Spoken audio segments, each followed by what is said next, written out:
Hello there, Master Hellish here, and welcome back to my Railroute tutorial series. Today we'll be looking at the construction mode. Now, if you haven't seen my other videos, this is part of a series, so you might want to go back and have a look at some of the other videos, and there's a link in the video description to the playlist for that series. I do recommend at least the first video, the All the Basics one and introduction. But let's jump into Railroute and have a look at construction. So here we are on the Glasgow map, and we're going to show you what construction is and all about it, and some tips and tricks as well. But what is construction? Well, in the Railroute game, we have a railway network, and especially in the Endless mode, we're given a starter network. What we need construction for is to build out that network. It allows you to get your stations, your signals, to get more track, you can upgrade your track, put tunnels in and all this sort of stuff that allows you to build that network that you can then have more and more trains on. So, the button down here in the bottom left hand corner with the person that looks like maybe they're holding an umbrella. They're not. They are digging in the diggy sort of construction symbol. And if you click that, we go into construction mode. Here we go. There's a few things to point out, so we'll go around the interface, talk about the different things, we'll talk about the sub-modes, and also we'll talk about what we can do with all the different things that we've got assigned here in construction mode. So first things first, we're going to talk about the interface and all the different things on it so that we fully understand everything. When we've got an item selected, doesn't matter what it is for now, you can see we've got this grid pattern in the main screen. You see there it's gone now. If we select another thing, the grid pattern comes. Railroute works off this grid pattern, and whatever you do aligns to the middle of one of these grid squares. Okay, so you can go diagonally through them, as you can see with this piece of track here, or you can just go along the grid squares, but everything is on these grids. The other thing you might notice is these black and white sections on the network. These are sections that you cannot build in. Okay, so if we get a piece of track, it will say, okay, yep, we can build a bit of track here. But if we try on one of the black and white sections, it says construction not possible. And we can see that there are various different black and white sections across. And this kind of defines the kind of groups and areas that you have to build within. So that's the kind of main screen and the two important things, the squares and the non-construction zones. What about across the bottom? Well, across the bottom we've got our three main buttons here that we always have throughout the game, our construction, upgrades and contracts. Now, for the purposes of this tutorial, I've unlocked all the unlocks, all the tiers, and got infinite money so I can demonstrate the construction without having to worry about those things. If you want to know more about contracts and more about unlocks, we've got other videos in the series about them. The first thing we come to is a bulldoze tool with the short key of X. So if we wanted to get rid of something, we can do. For example, there's a signal on the end of the platform here. Probably don't need that signal because a train is not continuing through the station in that way. You can click that and remove it with the bulldoze tool. And you can see there on the tooltip it says that you can right click to deactivate that bulldoze mode. So that's the bulldoze. There's a couple of things to say about the bulldoze mode, and that is, well, that's how you use it, but also there's a nice little thing about it, and that is you get your money back. Railroute, when you're constructing, apart from one thing we'll talk about in a minute, whatever you build, however you build it, if you decide, it's not working that way, or I might want to upgrade it later, you get your money back. It doesn't matter. So if you try and build a big long railway line and then you go, oh no, I've ran out of money, I can't finish the line, or I need to go a different way, it doesn't matter. You can get your bulldoze tool and just remove stuff and you'll get that money back. So don't worry about the cost associated with the construction too much, because you can always tweak, remove, add, and it's not going to be a deficit. Okay, so that's the bulldoze tool. Next up is this shopping trolley icon. N on the keyboard shortcuts for the PC there, and you can see that everything changes when we press it. Well, a lot changes when we press it. We get all these shiny bits pop up here, and we also get some prices along certain things. This is the purchase mode. Okay, this is the buy platforms and unlock mode. I call it the purchase mode. You can buy platforms and auto blocks in this mode. So when we are not in this mode, we can place tracks and signals within these squares. But you can see these grayed out sections here. This is an auto block. Okay, and there's not much we can do about this auto block because we haven't purchased it. And over here, there's a station with platforms. Again, grayed out because we can't do anything. We haven't purchased it. So we can go into that purchase mode and we can choose to buy things.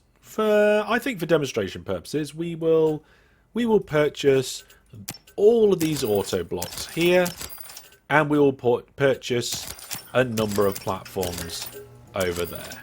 There we go, fantastic. Now you know what, let's go crazy and have all of them. Now, this is something you need to be careful with, okay?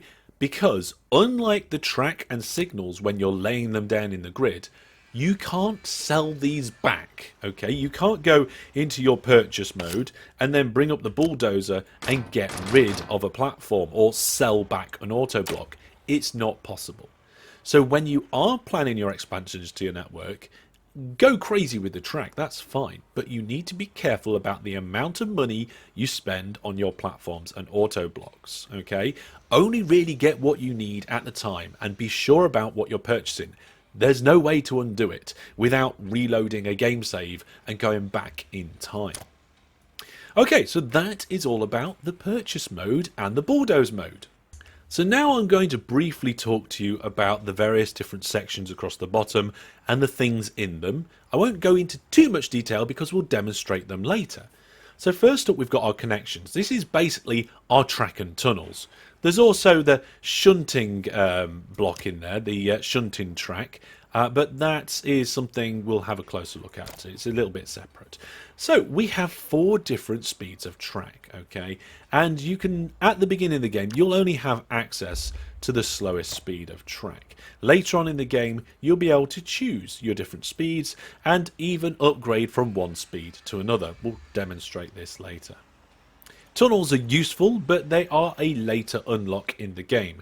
They really do help with being able to get complicated kind of junctions and networks really working nice and smoothly. And they are a big upgrade to your network once you unlock them. Then we have the signals. So we have the actual signals, so the manual signal and the auto signal. You will start with the manual signal in most scenarios. You can see we've got manual signals on the end of these auto blocks and stations here. But later you'll be upgrading to the auto signal. And to be honest, once you've got the auto signal and plenty of money, there's no real need to use the manual signal. There's just way too much effort involved in having manual signals anywhere, and there's not a reoccurring cost with them. What there are reoccurring costs with are some of the other things. For example, the shunting circuit. You can see I'm hovering over it here and it tells us that it costs us 1,000 points, credits, hellish dollars, bucks, whatever you want to call them, but then also 1,000 per cycle. So we're going to be paying for this particular component on a regular basis. This is the first component in the group that we actually would be paying for on a regular basis, and there's others too. Then there's the perpetual circuit, which again links to a signal. It's not a signal itself. So the shunting circuit and the perpetual circuit are circuits that link to the auto signal. So we've got 2 signals and things that link to them. Then we have the sensors. These basically give you forms of automation on your network. We'll demonstrate them and show you how some of them work as we go. Again, some of these have additional costs. Some of them don't. For example, the departure sensor, just 10,000. Put it down on the track, 10,000. And just like the track and other bits I mentioned earlier, you remove your departure sensor, you get your 10,000 back. But the shunting sensor costs you 10,000 to put down, but is going to cost you 2,000 per cycle. So when you're building these networks, be careful about using these sensors all over the place. Only really use them where you need them, because that kind of cycle cost is going to eat away at your money. And unless you've got money flowing in right, left and center, it could potentially be a problem. Then we have our buildings. There are really 2 different sorts of buildings. There's the contract buildings and the non-contract buildings. So the contract buildings is the conductor's office. This is the building that you use to be able to get green contracts, the contracts that lead to the green XP. And then there's the dispatcher's office, the one that you use to get your red experience points for the red tech tree. And finally, we have the coach yard. This is usually built at the end of a piece of track, and you can actually see it in the mini demonstration / tutorial that pops up. And it's usually used for urban transits, and you can then have trains coming out of it, going around your track and then going back into it. It is a coach yard, so it's a little bit different to the other two buildings. So we've got two different flavours of buildings in there. So there's a rundown of all the different bits and bobs. Let's have a look at how we use them and how we construct our network using these components. So the first thing I'm going to show you is laying a brand new line. So for this, I'm going to go into construction and I'm going to purchase another platform here, and I'm going to use that platform to go out through the auto block to Glasgow Central and back again. It's going to be a very simple line, and I'm going to select the track to do that.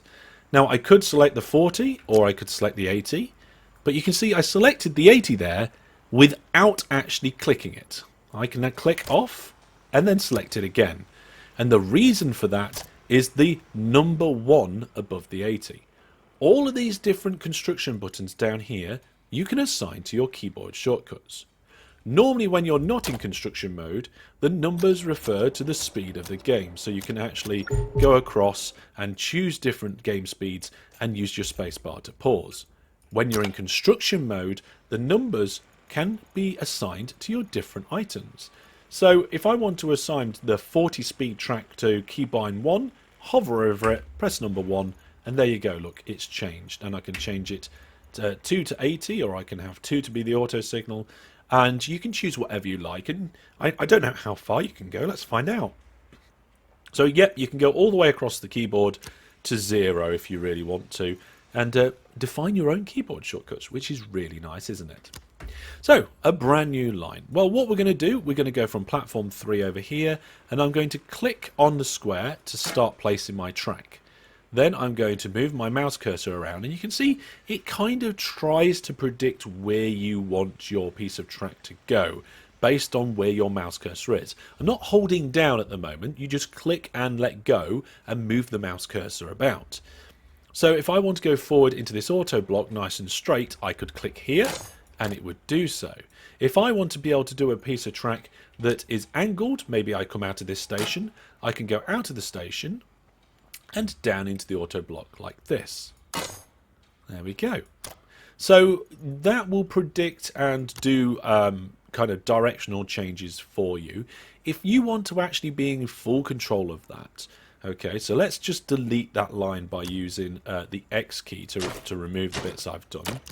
If you want to be in full control of that, you can just go, okay, I want to come out to here, then I want to come down to there, I want to come across, back up and in, okay? So you can just click along the route to do that. Now, having a kink in the line like that is a bit daft, I think. We don't need that. And I'm just going to quickly pop in the line that we made previously. There we go. So you can see we have a piece of track, and it's as easy as that. Click, move, click again, and that's your tracking. If you want to place signals on the line, you can do so. For example, here's an auto signal that I might want to place. Let's say I want to place it here in the middle of the piece of track. It's click to place. Now, if it's facing the wrong way, we can click it again and it turns around. Fantastic. Now, if we want to, we can upgrade existing signals on the track. So we don't have to come in here, remove this signal, and then place an auto signal. What we can do on the end of a station is just click the existing standard signal and it will upgrade to an auto signal. And note, that time it only cost us 3,000 instead of 5,000 because that's the difference in price between the two. Okay, so you don't have to remove your signals to be able to get your new ones in there. I don't actually want this signal there right now, so again, I can just go into the bulldoze mode, click on the signal, and off it goes.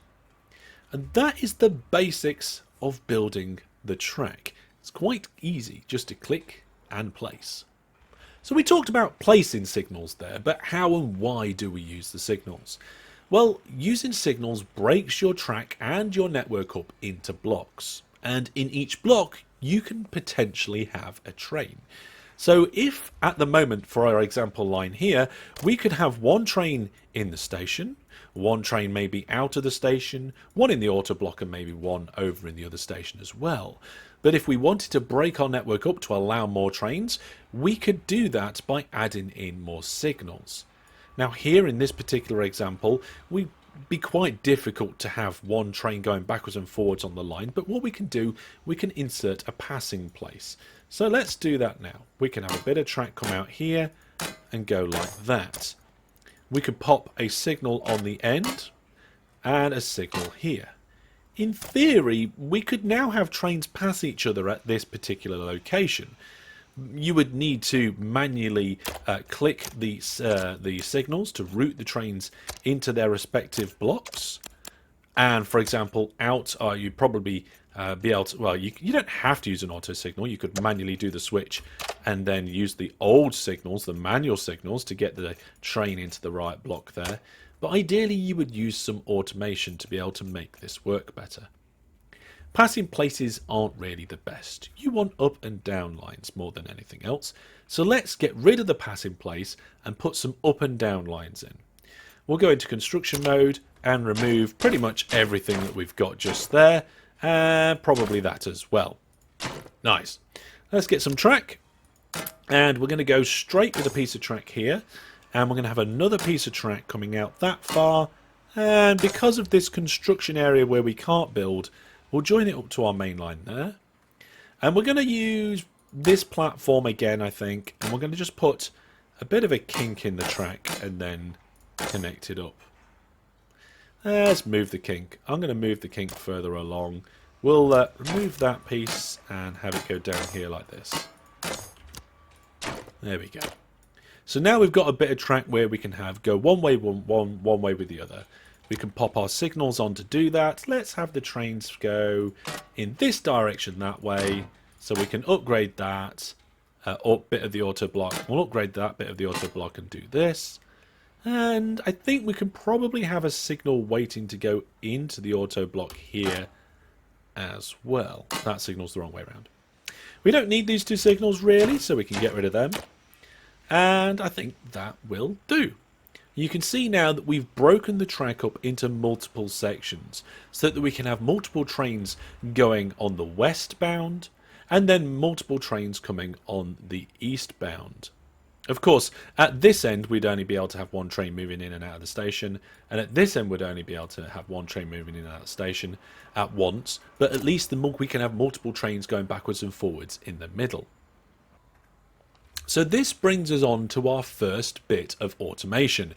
We're going to look at early game automation. So if we go into the upgrade screen, one of the upgrades that you can get is the perpetual circuit, and another one you can get is the, obviously we need automatic routing to get the auto signals, but then you can also get the relay sensor as well. All of these are T1 unlocks, so they're quite early game. So if we go into construction, we need to use these to allow our trains to go backwards and forwards along this line. So what we'll do is we'll go into construction and we'll talk about which one we're going to use and where.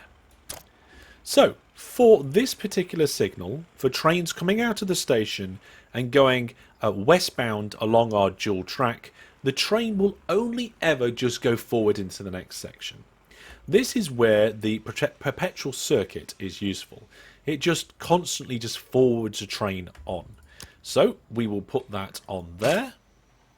And then what we'll do is shift click the signal out of construction mode to be able to say, hey, we want to be able to have trains constantly go forward into that block.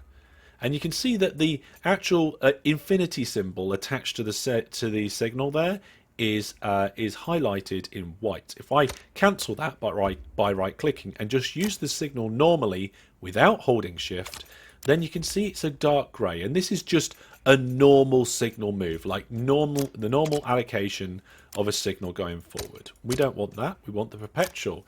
So we're going to, oh, I just learned something then. You can click the signal and click the perpetual bit without holding shift. There you go. Brilliant.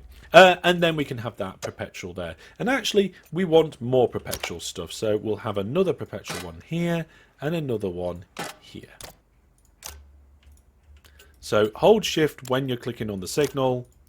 And there we go. Right, so we've got 3 perpetual signals now in the middle. What about going into the platform? Well, normally for going into a platform or into a station, generally you would have an arrival sensor. The arrival sensor, as you can see by hovering over the arrival sensor, allows your train to be routed into the particular platform it needs to according to its schedule. But this isn't early game, this is mid game. So what we're going to do is we're going to use the relay sensor. The relay sensor is a very simple sensor. It's the first kind of sensor. It basically says, hey, if a train goes over the relay sensor, send it there. That's it. Nowhere else, no special routing through different platforms and stuff, just send it there. So that works quite nicely if you only ever go to one platform. You can see here, for example, at Glasgow Central, we've got our trains coming in, and at the minute, all of our trains are just going to be going into platform 2. So in the early game, this is fine. We can put our relay sensor in there. And the same on the other side. We can put our relay sensor in there. Now, a tip when building your sensors. You might think, okay, I want my sensor, which is going to be associated to a signal, to be right next to the signal. And you can do that. But a relay sensor will activate the signal as soon as the train goes over the sensor. So you may want to put your sensor further back away from the signal to activate and allocate that route before the train hits the signal. Because if the train hits the signal at a high speed, it may actually have to slow down and brake by the time the route's gone and the signal's changed. If you have it a couple of squares back, you get that slightly early allocation and your train can go through smoothly. So let's actually attach these sensors to the signals now. So what we're going to say is we're going to make sure we come out of construction mode. We're going to click on the sensor and say, hey, I want you to relay trains through this auto signal onto this bit of track. Just happens to be a platform. Okay, it doesn't have to be a platform. We could have used relay sensors here instead of these perpetual ones to just relay them forward, go through to the next piece of track, go through to the next piece of track. But we use the perpetuals there. And we'll do the same on the other side. We'll say, hey, when a train goes over this sensor, coming up to this signal, then we want you to go to this section of track. And there we go. That's this bit fully automated. Now, to see that running, we'll need contracts and stuff. And we're not concentrating on that now. So let's skip forward and have a look at it working. So here we go, we've managed to get ourselves an example of a train that would use this route. Now, you may notice that the train is complaining, and that's because we haven't applied any sensors to the station. There is nothing to dispatch the train out of the platform.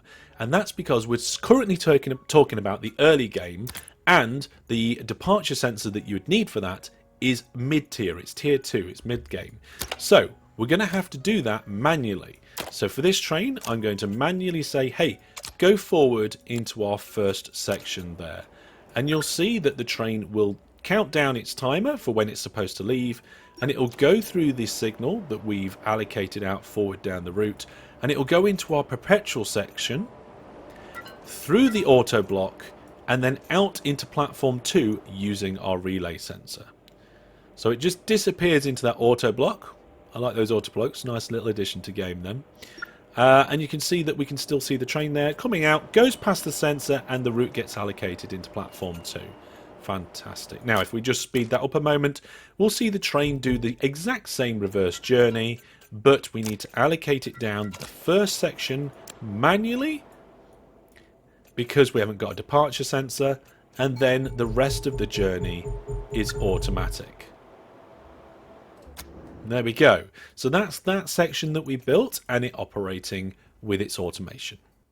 Right then, we're going to have to leave it there for now. There's just way too much to fit in one video for construction. So join me next time where we'll be looking at all the rest of the things, including the shunting and stabling sensors, where we're going to be doing all that sort of good stuff, including loco coupling and decoupling as well. So I will see you then. Thank you very much for watching. Remember, like the video if you enjoyed it or found something useful in there, and leave all your thoughts, ideas, and of course your questions down in the comments section below. I will see you next time for more construction in Railroad.